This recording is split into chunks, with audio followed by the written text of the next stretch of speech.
Welcome to another episode of Game Time, presented this week by the New Mexico Department of Health 988 Lifeline. I'm JP Murrieta, and this week we are at Texico High School, home of the Wolverines and their state championship football team, and head coach Bob Gilbert. Thanks for joining us. Thank you. Thank you for being here. A 50-0 win in the state title game to win the Blue Trophy. How does it feel? We're a couple days removed from that. Has it set in? What's the feeling like? We're still floating around on air. That's a big rival game for us. Our kids were really geared up for it and just performed better than I anticipated. It was outstanding. Well, let's talk a little bit about that game against Santa Rosa. Again, a 50-0 win. You handled the game from start to finish and really stifled them defensively on your side. They weren't even able to move the ball much. Right. Well, in the football world, they say offense wins games, defense wins championships, right? Well, that's what we did on Saturday. Our defense was unbelievable. How would you kind of summarize the year that you had this year? Back-to-back state championships, so you're coming off a great season, and then run the table this year. Well, these kids are very seasoned. They played a lot of football together. The majority of them have been together for 3 years. And I knew coming in we were going to play with a lot of confidence.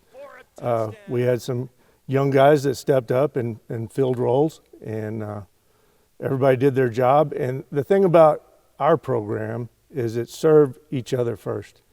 And even though we have our stars, they'll be the first one to deflect the recognition to the others. And so that makes it really special.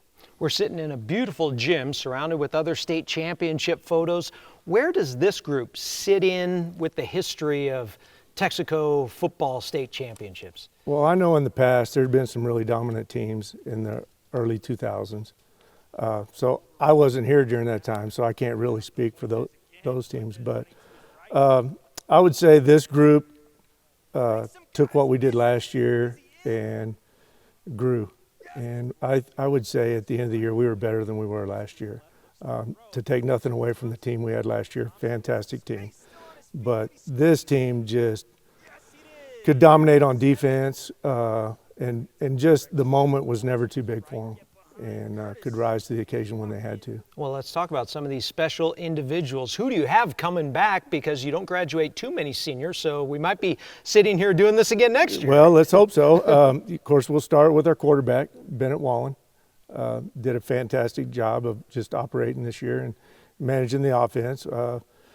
We'll have a running back coming back, Jet Curtis, that got a lot of time, along with Alex. And then, our offensive line, golly, probably should have started with those guys, just because 4 of the 5 offensive linemen that played Saturday have been 3-year starters, and next year will be their 4th year to start. So,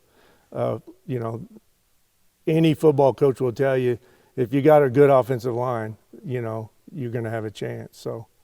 You had playoff games at home before. You played this state championship on your road. As a head coach and athletic director, what are your thoughts on the way that the playoff system is set up with past history? Well, it's kind of beyond my control at this point. The way it is now, I knew going into this year we were probably going to play on the road. And so that's how we prepared all last offseason. The way I would like for it to be, I would like for the high seed to get to host or play in a neutral site. I mean, that if it was my choice. But it's not my choice, so we just prepared for the way it was going to be, and it played out the way I thought it would. And you're doing something right, because not only did your football team win back-to-back state titles, this is also coming off another fall sport, volleyball, where Texico won back-to-back state titles. What is this school and this community doing right and so successful? Well, it's a culture of high expectations. I think if you dug a little deeper, you'd find that our kids are just that successful in the classroom. Our FFA program is tops amongst the state, and that's all classifications. We're very competitive. We come from parents that are very ambitious and have high expectations and hold these kids accountable. And we have a faculty and staff and administration that supports these kids but pushes these kids. And so, on the inside, that's the standard, and excellence is what's expected all the time. Well, excellence is how you finish this football year. Congratulations on a perfect season and another state championship. Thank you, JP. Appreciate it. We'll be back with more Game Time after this. Are you living the life of an athlete? The New Mexico Activities Association brings you Life of an Athlete, a resource for students, educators, and parents to understand the challenges students face. Athletes, one night of drinking will negatively affect your athletic performance for 2 weeks. And athletes who drink or do drugs are twice as likely to get injured. Alcohol's effects can reduce a high school athlete's potential by as much as 20 to 30%. Are you living the life of an athlete? Log on to the website to find out today. There are always a few things you need to take along in order to give your best. Things like heart, comfort, and care. And with Blue Cross and Blue Shield of New Mexico, you'll take heart, having a local partner as passionate in watching your community thrive as you are. You'll take comfort, assured the promise and peace of mind that comes with the Blue Cross card has been handed down through generations. But most of all, you'll take care, confident the support you trust will be forever in reach for all the journeys to come.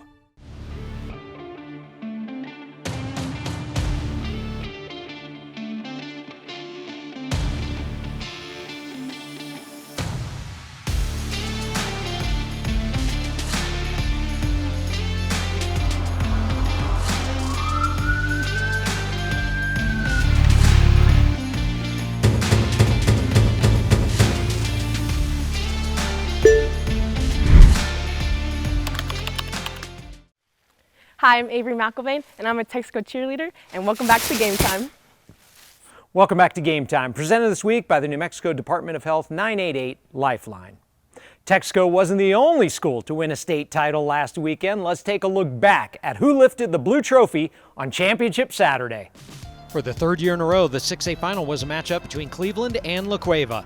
The Storm held the defending state champs in check on defense, and offensively, Jordan Hatch had his A game with a pair of TD tosses. Cleveland handed La Cueva their only loss of the season, 26-8. It's the fourth state title for Cleveland since 2019.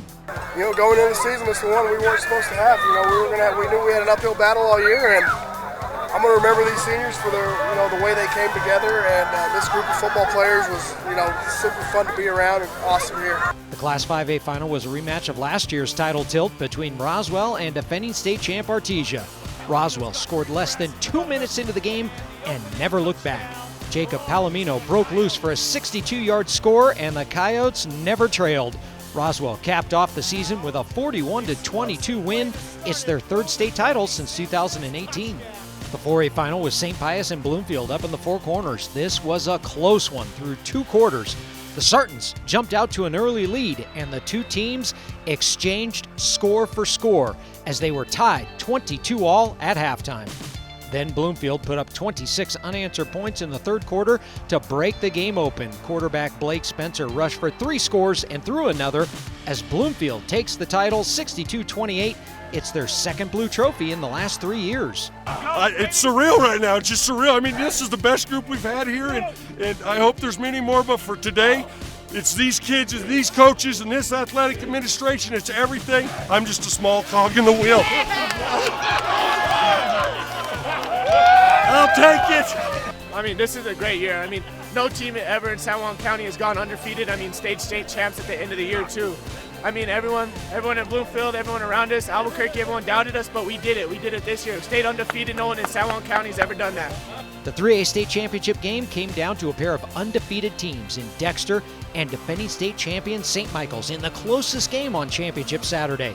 Dexter dug into the double-digit deficit in the fourth to make it a 2-point game late. But the Horsemen held off the Demons, and St. Michael's capped off their undefeated season with a 28-6 victory. It's the second straight state title for St. Michael's. This one feels great because, Dexter, they were a quality program. They came out and they gave it their best. Our kids found a way to win it at the end, and I'm so proud of the way.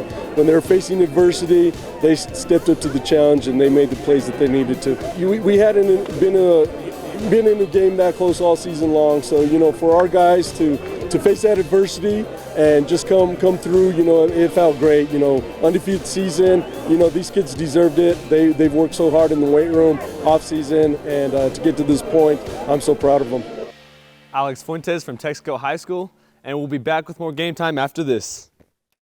At Jiffy Lube, we car about cars. In fact, we're kind of obsessed. It's why we've been taking car business with quick quality service for over 40 years. Are you saying car? That's right, Claire. And with things like our Carful Vehicle Review, where our experts check, fill, inspect, and clean your vehicle, you'll know we'll car for your car like we car for our own. Some people think it's just an oil change. Who cars? We do. We car. You mean care? Exactly. Jiffy Lube. Car more. Are you an enthusiastic sports fan? Want to have fun and get in on the action? Heck yes, that'd be awesome. Have great attention to detail. Want to stay active? Definitely. Want to give back to the student athletes in your community? Obviously, yes. Then you'd make an excellent high school sports official. We need more officials across the country because with no high school officials, there are no high school sports. Sign up today at highschoolofficials.com. Hey y'all, I'm Zaina Hunt, a Texico High School cheerleader, and welcome back to Game Time. Welcome back to Game Time, presented this week by the New Mexico Department of Health 988 Lifeline. With the conclusion of the football season, fall sports are now in the rearview mirror. So let's look ahead to winter sports, and that means basketball. One of the teams to watch has a roster full of most of the returning starters from last year, including 2 talented sisters, and they won it all last season. With 7 players returning from last year's state championship squad, the Sandia girls basketball team is considered by many to be one of the teams to beat this year. It's an extremely veteran group, right? An extremely talented group. I think that there's, out of our seniors, there's 4 seniors that are all going to play in college at different levels. And then there's people behind them that are going to play in college as well, right? So to have that, the public high school in Albuquerque, New Mexico, means that we have a really good team and a really special team. 2 of those special players share the same last name. Senior Sydney Benali and her freshman sister Kaya are 2 of the top players to watch. What's striking about it is they are very, very similar and very, very different. Very, very different players. Sydney was last year's Gatorade New Mexico Girls Basketball Player of the Year, averaging over 20 points a game. She recently committed to play basketball at Princeton. With my sister being on the team, she's another point guard. We play the same position, so I'm able to work off ball. I can play the 1 through 5 if needed to. What she's done is just mature so much in her leadership, her ability to communicate, her ability to connect with her teammates. She came in and always led by example, always the hardest worker, but her growth has really come in her ability to lead in other ways as well. Her strength will always be leading by example. Kaya is described as a lockdown defender. She says she wants to improve her offensive output. I feel like I'm more like a shooter because during last year, I wasn't really performing as well, just only on defense. And what people have been saying, me on defense, but on offense, I wasn't really that good. It motivated me so much that I want to show them. She's an elite on-ball defender. She loves it. She's capable of it, and she's also very, very good on the ball herself. And her sister would tell you that because her sister's her training partner and put Kaya's in her pocket every day of every week. Yeah, it's very competitive. We get on each other. She gets on me a lot, but I tried to help her out and then tried to let her work on her weaknesses. I think it's great just having that sister bond. We've trained together, so we're with each other 24/7. So obviously there's that chemistry. And so I'm excited for this upcoming season. Even though I did play with her last season, I feel like we've gained more confidence in each other. And so we're able to work together and we're better ourselves. Coach didn't waste any time putting his team to the test. Sandia opened the season with a win against perennial power Hobbs. I just want to set up as many good games for this group to play as possible. Win or lose, I enjoy watching them play. Win or lose, Coach wants to try and keep the kids humble. We're never at a point where there's not stuff for us to improve, and we try to come in every day and worry about us, right? And if somebody beats us, then we'll look at that game film and see how we can get better to try to beat them. But what our rivals are doing and how they're feeling, that's not my job. That's my counterpart's job. So I stay focused on us. Sandia will host the Trisco Heritage this week before heading south to Las Cruces for games against Mayfield and Centennial. That's going to do it for another episode of Game Time, presented this week by the New Mexico Department of Health 988 Lifeline. Thanks for watching this week. Make sure you tune in next week. This week we're in Texico. Next week you don't know where we're going to be or who we're going to talk to or who's going to get the spotlight, but you do know the place to find the most high school highlights is right here. We'll see you next time on Game Time.